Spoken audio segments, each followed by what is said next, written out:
Welcome, crypto visionaries. Look, the world of digital assets, it's buzzing, right? Incredible innovation, groundbreaking potential. Let's be real for a second. Where there's massive opportunity, there's often, well, a shadow side. And in crypto, that shadow often looks like scams. So this isn't just another chat. This is your essential explainer from the Crypto Visionary Network. We put this together to be your shortcut, basically, to understanding the most common crypto scams, spotting those subtle warning signs, and seeing exactly how they play out. That's exactly it. Our goal today really is to cut through all the noise, provide some clarity on what can feel, let's face it, pretty overwhelming, pretty confusing. We want to help you tell the difference between a real opportunity and, well, a deceptive trap. And we'll look at the big stuff, those large-scale project frauds affecting thousands, but also the more personal attempts where they try to trick you directly, get your assets, your info. Absolutely. And to really get a handle on this, we've sort of broken it down into two main types. First up, we've got what we're calling project-level scams. This is where the whole project from the ground up is just designed to defraud people. And then second, we'll dive into individual targeted scams. That's where criminals go after users directly, manipulating them to get access to their crypto or their private data. Okay, but before we really unpack all this, just a quick but really important heads up. The information we're sharing today, it's compiled from, well, a bunch of internet sources, and we've used AI to help synthesize it. We aim for accuracy, but hey, mistakes can happen. Misinformation is out there. So none of this is financial advice, okay? It's purely educational. Always, always do your own research. Apply common sense. Remember, you're your own best defense. Got it. Okay, let's get into it. Let's kick things off with those big deceptive projects. Okay, so imagine this. You invest in what looks like the next big thing, right? The next breakthrough, only to find out the entire foundation was just a lie. That's really the heart of these project-level scams. They often promise huge returns, guaranteed returns, with little or no risk. Those classic get-rich-quick claims. You'll often see some common red flags, too, like way over-the-top marketing pushes, celebrity endorsements that just feel a bit off, and sometimes, honestly, poorly written white papers that don't really say much. Plus, there's nearly always this sense of urgency, like invest now or miss out. Yeah, and what's really quite something is seeing how these red flags actually show up in the real world, often on a massive scale, playing on trust and hype. Take OneCoin, for example. It was pushed hard as this revolutionary cryptocurrency, but weirdly, it never went public on any major exchange. You could only trade it on their own internal thing, XCoinX. And even then, selling was highly limited. Eventually, people just couldn't withdraw anything. The whole thing was exposed as a massive fraud, stealing billions by just exploiting the crypto boom excitement. The founder, Russia Ignatova, vanished. Others got arrested. The key lesson there, I think, is any project that seriously restricts your ability to sell or forces you onto only their platform. Huge blaring alarm bells should be going off. Then you had Plus Token, remember that one, a massive pyramid scheme out of China.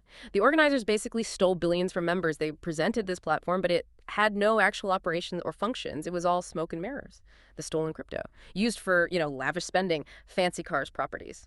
The works. What Plus Token really showed was the sheer scale these things can reach and the impact they can have on the whole market. When Plus Token started dumping huge amounts of Bitcoin, often through OTC deals, you could actually see it affecting BTC's price. It shows even big assets aren't totally immune. Right.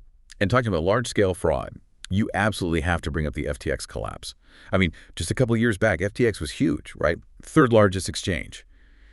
And SBF, Sam Bankman-Fried, he was everywhere. The industry darling, lobbying, spending millions on marketing. The whole narrative was legitimacy innovation.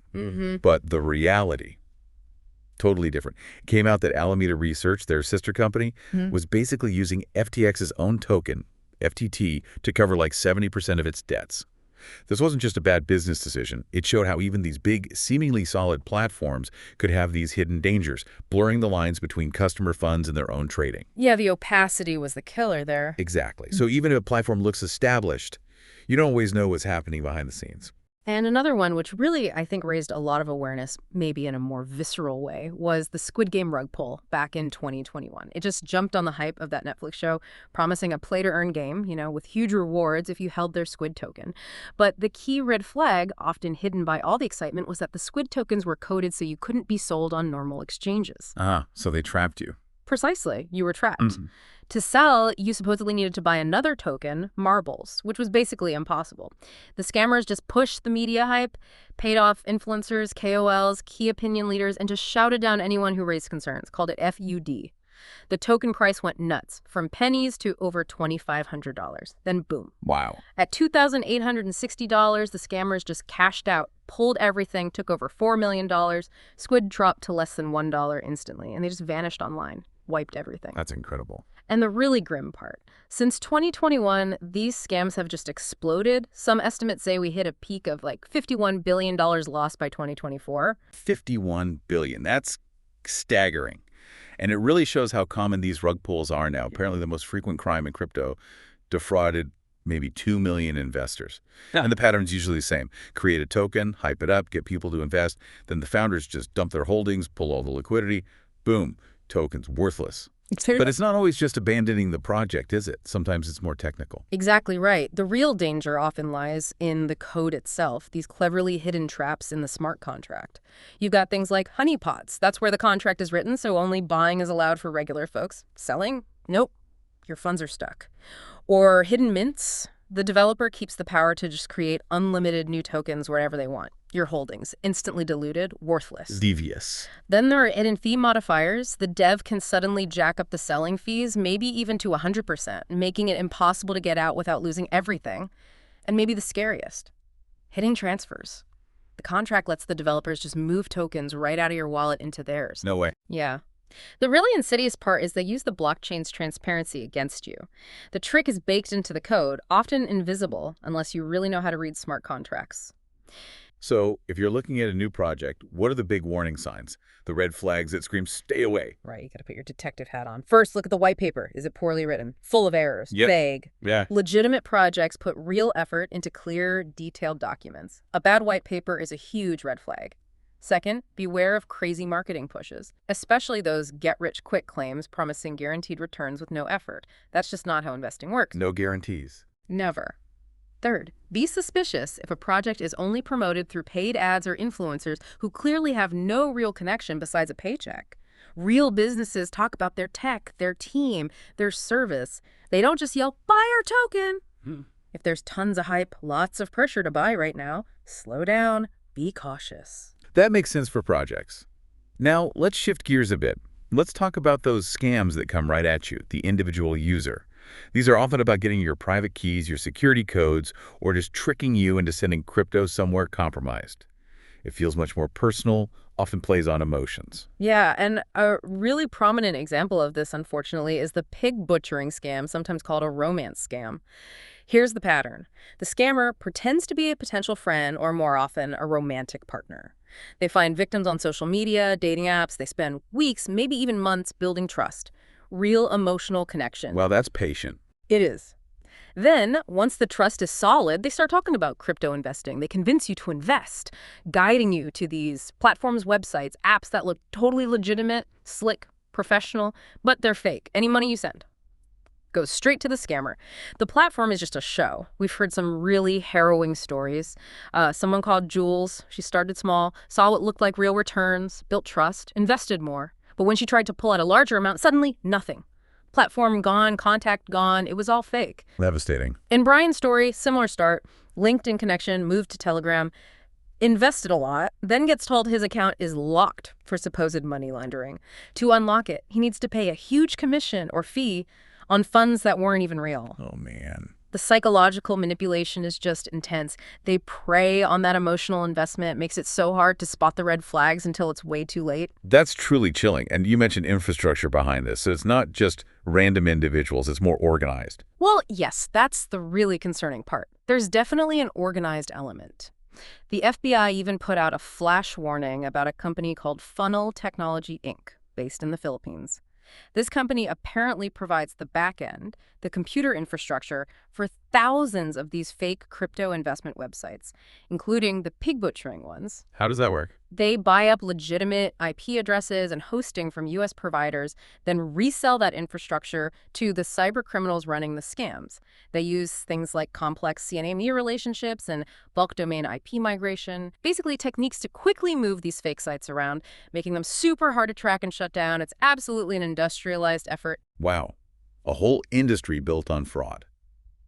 Okay, so besides these really elaborate romance scams, what other common individual scams should people watch out for? Well, impersonation scams are everywhere. Scammers pretending to be big companies, Amazon, Microsoft, FedEx, maybe your bank, or even government agencies like the IRS, law enforcement, utility companies. They'll send fake alerts, texts, calls, emails, social media messages saying there's fraud on your account, your money's at risk. Right, creating urgency. Exactly. Then they tell you the solution is to buy crypto and send it to them for safekeeping or to fix the problem. Sometimes they'll even stay on the phone with you, walk you through going to a crypto ATM, scanning a QR code that sends funds straight to their wallet, and watch out for fake job scams. They list fake jobs online or send unsolicited offers, often crypto-related, like being a recruiter for a new coin or an investor relations person. Yeah. These jobs always require you to pay some kind of fee up front in crypto. Or they might send you a fake check, ask you to deposit it, then withdraw some and send it as crypto to a client. The check bounces, you're out the money. And of course, fake exchanges and wallets. Websites designed to look exactly like legitimate ones, just to steal your login or get you to deposit funds they can grab. And we can't forget classic phishing attacks. Malicious links in emails or messages, or even unsolicited NFTs or tokens sent to your wallet. Okay, this next one. This feels incredibly clever. Almost like a scam targeting other scammers, or at least greedy people. The seed phrase scam. Ah, yes. This one is devious. It's not aimed at the totally naive, but at people looking for an easy score. So the scammer pretends to be a crypto newbie. They accidentally post their wallet seed phrase publicly, maybe on Reddit or Twitter. Someone sees this, checks the wallet, and wow, it looks like it's full of valuable tokens. Thousands of dollars worth. Oh, there's a catch. There's always a catch. The wallet has 0 ETH, or whatever the native token is, for gas fees. You need gas to move anything on the blockchain. So the victim, the greedy person, thinks, aha, I'll just send a tiny bit of ETH for gas, then I can drain all those valuable tokens. Makes sense on the surface. Right. So they send the ETH. But the instant that ETH hits the wallet, a bot swipes it, sends it straight to the scammer's real wallet. Instantly. And even if the ETH stayed, it wouldn't matter. The original tokens, they're often in a multi-signature wallet, meaning you need more than one key, more than one approval to move those tokens. The scammer has the other keys. The public seed phrase isn't enough. So you send ETH, it gets stolen by the bot, and you couldn't have moved the valuable tokens anyway. It's a brilliant trap for the greedy. Wow. Okay, what about those random NFTs or tokens that just appear in your wallet? Airdrops you didn't ask for. Are they harmless? Treat any unsolicited airdrop NFT or token as highly suspicious. Assume it's malicious until proven otherwise. Often they contain hidden links, or interacting with them, like trying to sell them, involves approving a malicious smart contract that could drain your real assets. So just ignore them. Pretty much. Don't click anything related to them. Don't approve any transactions involving them. Some wallets, like Phantom on Solana, actually have a neat burn feature. You can burn these spam NFTs, permanently remove them, and sometimes even get a tiny bit of SOL back that was used for their storage. That's the safest approach. That's a lot of threats, a really diverse range of scams. So faced with all this, what can we actually do? How do we protect ourselves? It really boils down to 3 core things. You need solid due diligence, strong personal security habits, and maybe most importantly, constant critical thinking. Right. We hear do your own research, DYOR, all the time. But what does that actually mean in practice? It means being thorough and skeptical. Don't just read the project's own marketing. First, really dig into the team. Who are they? Are they public? Do they have a track record? Search their names. Second, search for the project or token name, along with words like scam, fraud, complaint, review, red flags. See what independent people are saying on forums, news sites, not just their Discord or Telegram. Third, verify links religiously. Only use official websites or verified social media accounts. Never trust links from ads or random DMs. Those are prime phishing territory. And fourth, you can sometimes use blockchain analytics tools, things like Chainalysis or Elliptic, have public tools or data to look at transaction patterns. Are large amounts going to weird wallets? It gives you a deeper view. Makes sense. Yeah. And our crypto, it lives in our wallets. So securing those wallets is obviously critical. What are the absolute must-dos? The number 1 non-negotiable golden rule. Never, ever share your secret recovery phrase, your seed phrase, your mnemonic phrase, whatever it's called. That phrase is your money. Anyone who has it has your crypto, full stop. Then how should you store it? Offline, securely offline. No digital copies. Don't take a photo of it. Don't save it in a text file or password manager. Don't email it to yourself. None of that. Physical backups are the way. Think fireproof, waterproof, maybe even mold-proof storage. People use solid steel plates to stamp or engrave the words. Things like LPAL mnemonic metal, Capsule Duo, Bilfo DL. Some even use durable notebooks with special ink only visible under UV light. The key is keeping it safe from physical damage and completely offline, away from hackers. This is the single most vital step. Okay, that's the physical seed phrase security. What about our digital defenses? Day-to-day stuff. Right. Digitally, layer up. First, use two-factor authentication, 2FA, everywhere you can, on exchanges, wallets, and critically on the email account linked to those services. Use an app, not SMS, right? Preferably, yes. Use authenticator apps like Google Authenticator or Authy. They're more secure than SMS, which can be hijacked through SIM swaps.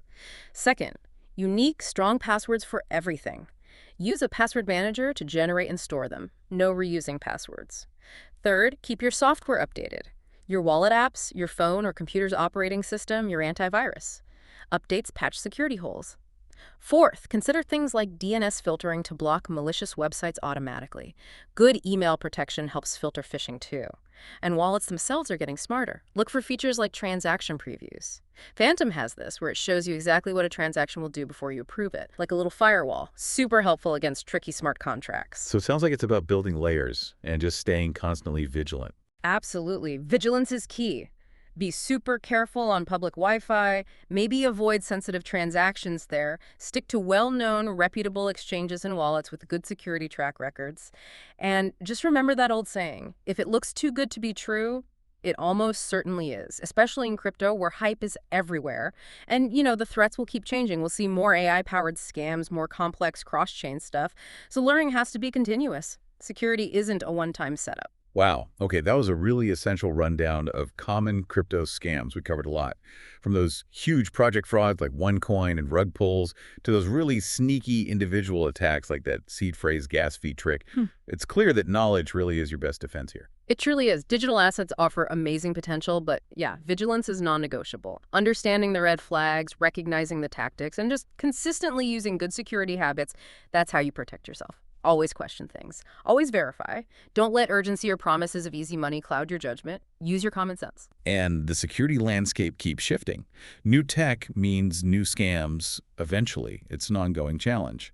Which leads to, I think, a really important question for everyone listening.